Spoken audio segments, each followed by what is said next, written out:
My bad. Just doing something behind the scenes. We're gonna be talking about. First we do the most important thing. So far. I'm Blake Bailey. Welcome to the Cornerstone Minute on Cornerstone Network. So we're gonna be talking about what happened with Tua today. He got kicked out of the Dolphins, and I don't blame him. I don't blame the team for kicking him out because the amount of concussions he would get. Oh, it's just unbelievable. If we can get behind the scenes to bring up the video that I posted that I brought up.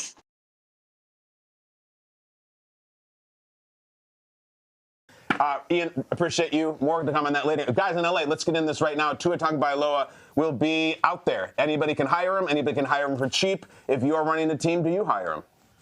You know, I would definitely hire Tua just because of the fact of he has been consistent his whole career. Yes, he's had the concussion issues before in his past. We know that. But the thing about Tua is he's a proven leader. He's a proven winner. Like, that's what people have to realize when you get a Tua Tagovailoa, because he does it when he needs to do it. And obviously, he needs to have the players around him to succeed. And that's going to have to determine where he goes. That's going to be a big factor. But Tua is a proven quarterback. You can't get enough of those in the NFL. You need a guy that's been through the fire a little bit, and that's why Tua should definitely be somewhere next year. And if I'm a team that doesn't have a lot of cap space, I'm calling Tua and telling them that this is a great place to play because you need those veteran quarterbacks. Jason Combini, I want you to keep it all the way real. You are running an NFL team that needs to win 10 to 11 games next year and make the playoffs. For your starting quarterback week one, do you want Tua Tagovailoa or Kyler Murray? Go. I want Kyler Murray, and for me, it comes straight down to the injuries. It comes straight down to the concussions. Look, at the end of the day, if I was ever on the field and I got a concussion so bad, actually multiple concussions so bad that my fingers were pointing in different directions and things of that nature, I would hope I had somebody close to me to tell me, like, look, it's time to call it. There's more to life, because at the end of the day, these were not normal concussions. These were not normal injuries. These were devastating concussions, in my opinion. And I think the only thing at this point in time that makes Tua Tagovailoa a attractive prospect in terms of free agency is the price tag and the fact that Miami is on the hook for that $54 million. I hear you, Kabinda. It's an unsavory topic, but it is part of the Tua legacy. It's part of the Tua appeal. It is really part of the conversation. And so is this. It's right there. He will no longer be a Miami Dolphin. The Tua era is officially over in Miami.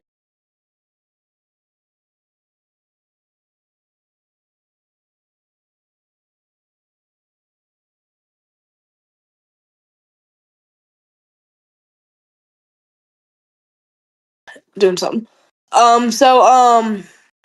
Like he said, I believe that Tua should retire because if he, like you said, fingers pointing in every direction or something like that, I believe that it's time to retire because, like you said, there is more to life than just football.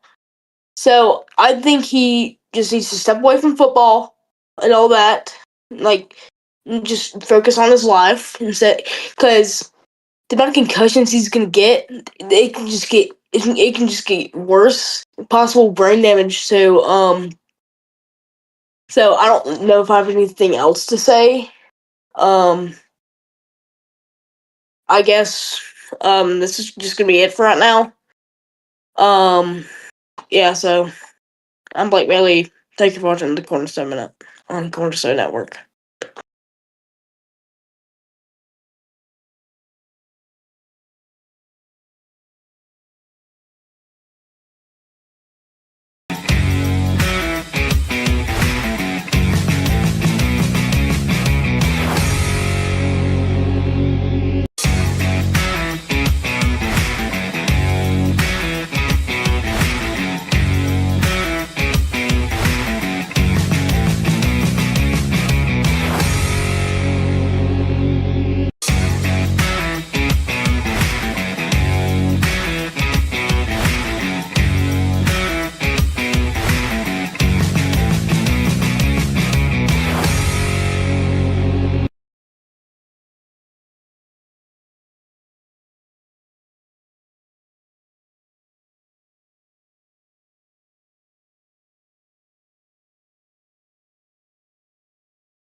Welcome back to the show, everybody. It's great to have everybody watching. If you're watching live, I appreciate it. If you're watching after the live stream, also appreciate it. Today, we've got a lot to talk about, of course, because the news cycle never slows down. And when you actually step back and look at it, you realize something pretty interesting. Most of the biggest stories in the news right now aren't actually about headlines. They're about the narrative behind them. We're going to talk about the Middle East. We're also going to talk about energy prices. And additionally, we're going to talk about some of the political theater happening in Washington. We'll get into it in a few. We'll get into a few stories today that the mainstream media is either ignoring or spinning in a very interesting way. But before we jump into it all, I want to start with something much broader, because if you look at politics right now in America, the divide isn't just Republican versus Democrat anymore. It's not even really conservative versus liberal. The real divide is between people who believe in core American values, things like national sovereignty, secure borders, free speech, and strong families, and the political classes that increasingly seems detached from those ideas. And that's where a lot of these stories start to make sense. We'll get into it all. I'm Braxton Bailey. This is the Braxton Bailey Show.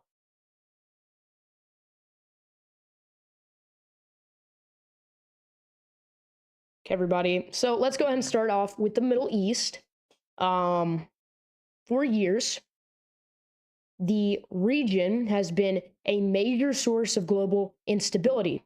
Wars, proxy conflicts, and even economic disruptions. These things don't just stay over there, they affect the entire world.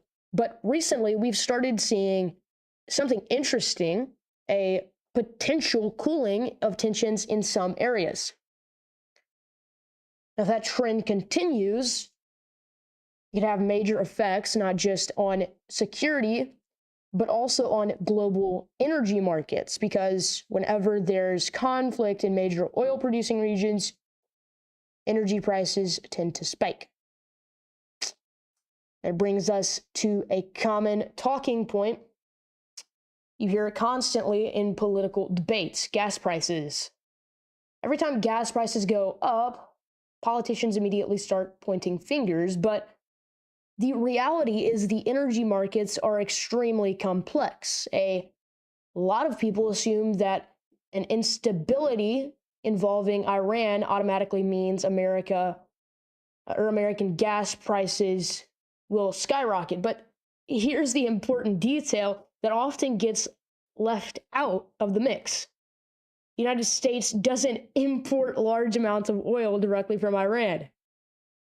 So when politicians say that or anybody, the media, when anybody says that Iran alone is responsible for price changes at American gas stations, it's usually an oversimplification. What actually affects gas prices more directly are things like, and I quote, global supply. I have a list here: global supply, production decisions, transportation costs, and domestic energy policy. If American production increases, prices tend to stabilize. If production decreases while demand stays high, prices tend to rise. It's basic economics. And this is coming from a 13-year-old or a 14-year-old here. But I want to shift to the political narrative surrounding these issues. One of the most fascinating things about modern politics is how much of it revolves around messaging rather than substance. Politicians don't just argue over policies, they argue over how those policies are framed. For example, let's see. Oh, when energy production increases in the United States, supporters will frame that as energy independence. Critics might frame the exact same policy as environmental recklessness, for example. Same policy, completely different narrative. And that's why it's so important to actually look at the facts behind the headlines. Because if you only listen to the narrative, you're not getting the full story. We're going to get into culture for a minute. I want to cover this before our ad break, just shortly.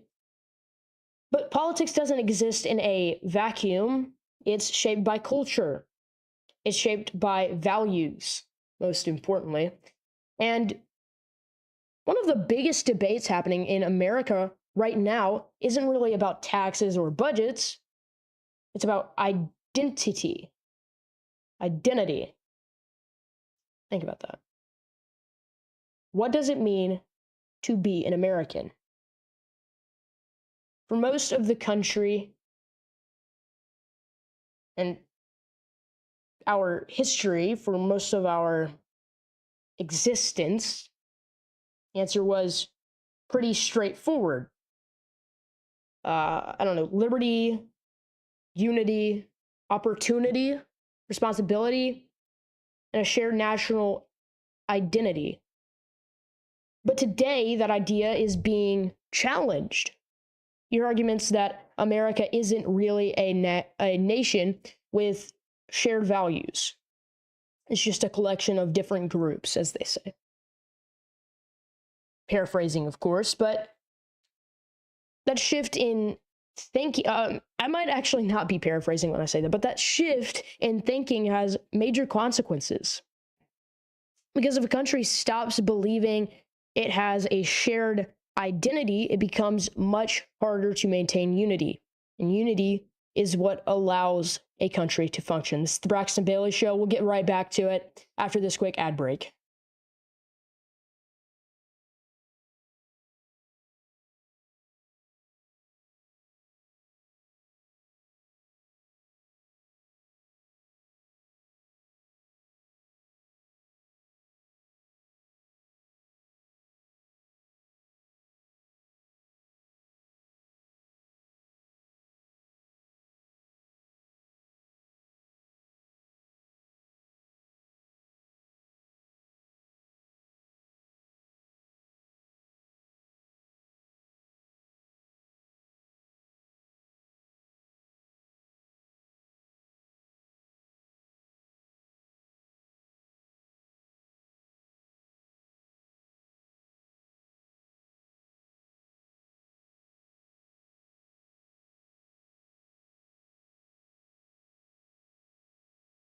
Welcome to the broadcast.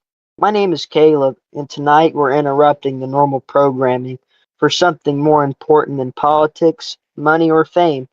We're here to talk about the truth. I used to search for deep meaning, very powerful. Jesus isn't just a story or a religion. He's real, and he can change a person's life.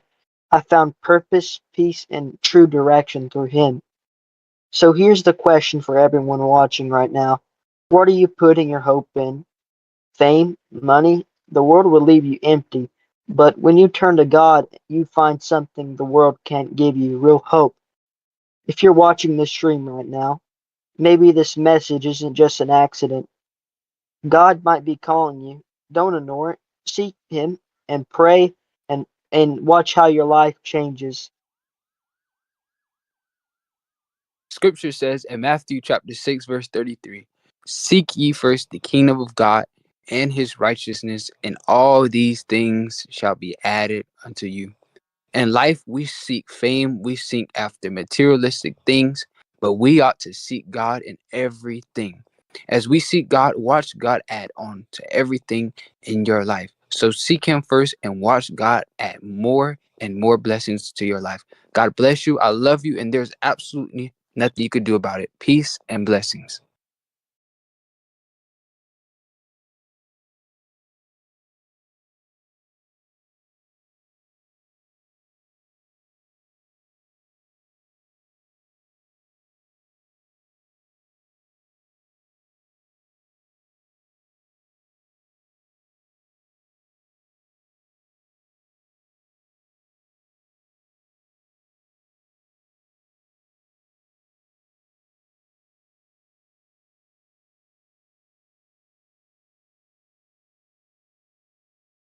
Hello, everybody, and welcome back to the show. This is the Braxton Bailey Show. I'm Braxton Bailey.